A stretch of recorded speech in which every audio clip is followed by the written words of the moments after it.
शोभित एक मेधावी छात्र था। उसने हाई स्कूल और इंटरमीडिएट की परीक्षा में पूरे जिले में टॉप किया था। पर इस सफलता के बावजूद उसके माता पिता उससे खुश नहीं थे। कारण था पढ़ाई को लेकर उसका घमंड और अपने से बड़ों से तमीज से बात न करना।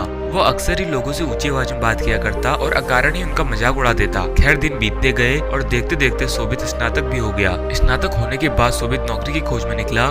प्रतियोगी परीक्षा पास करने के बावजूद उसका इंटरव्यू में चयन नहीं हो पाता था। शोभित को लगता था कि अच्छे अंक के दम पर उसे आसानी से नौकरी मिल जाएगी, पर ऐसा हो न सका। काफी प्रयास के बाद भी वो सफल न हो सका। हर बार उसका घमंड, बात करने का तरीका इंटरव्यू लेने वाले को अखर जाता और वो उसे ना लेते। निरंतर मिल रही असफलता से शोभित हताश हो जाता है, पर अभी भी उसे समझ नहीं आ रहा था कि उसे अपना व्यवहार बदलने की आवश्यकता है। एक दिन रास्ते में शोभित की मुलाकात अपने स्कूल के प्रिय अध्यापक से हो गई। वो उन्हें बहुत मानता था और अध्यापक भी उससे स्नेह करते थे। शोभित ने अध्यापक को सारी बात बताई। चूँकि अध्यापक शोभित के व्यवहार से परिचित थे, तो उन्होंने कहा कि कल तुम मेरे घर आना, तब मैं तुम्हें इसका उपाय बताऊंगा।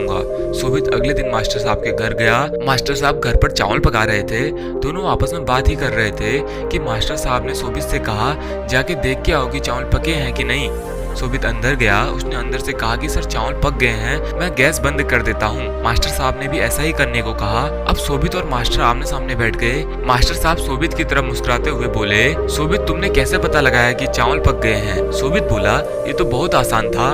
मैंने चावल का एक दाना उठाया और उससे चेक किया कि वो पका है कि नहीं। वो पक चुका था, इसका मतलब चावल पक चुके हैं। मास्टर जी गंभीर होते हुए बोले, यही तुम्हारे असफल होने का कारण है। शोभित उत्सुकता बस मास्टर जी की ओर देखने लगा। मास्टर साहब समझाते हुए बोले कि एक चावल के दाने ने पूरे चावल का हाल बयां कर दिया। सिर्फ एक चावल का दाना काफी है ये बताने के लिए कि अन्य चावल पके हैं या नहीं। हो सकता है कुछ चावल ना पके हों, पर तुम उन्हें नहीं खोज सकते। वो सिर्फ खाते वक्त ही अपना स्वभाव बताएंगे। इसी प्रकार मनुष्य कई गुणों से बना होता है। पढ़ाई लिखाई में अच्छा होना उन्हीं गुणों में से एक है, पर इसके अलावा अच्छा व्यवहार, बड़ों के प्रति सम्मान, छोटों के प्रति प्रेम, सकारात्मक दृष्टिकोण, ये भी मनुष्य के आवश्यक गुण है और सिर्फ पढ़ाई लिखाई में अच्छे होने से कहीं ज्यादा जरूरी है। तुमने अपना एक गुण तो पका लिया, पर बाकियों की तरफ ध्यान नहीं दिया। इसलिए जब कोई इंटरव्यूअर तुम्हारा इंटरव्यू लेता है, तो तुम उसे कहीं से पके और कहीं से कच्चे लगते हो। और अधपके चावलों की तरह ही कोई इस तरह के कैंडिडेट्स भी पसंद नहीं करता। शोभित को अपनी गलती का एहसास हो चुका था। वो अब मास्टर जी के यहाँ से नई एनर्जी लेके जा रहा था।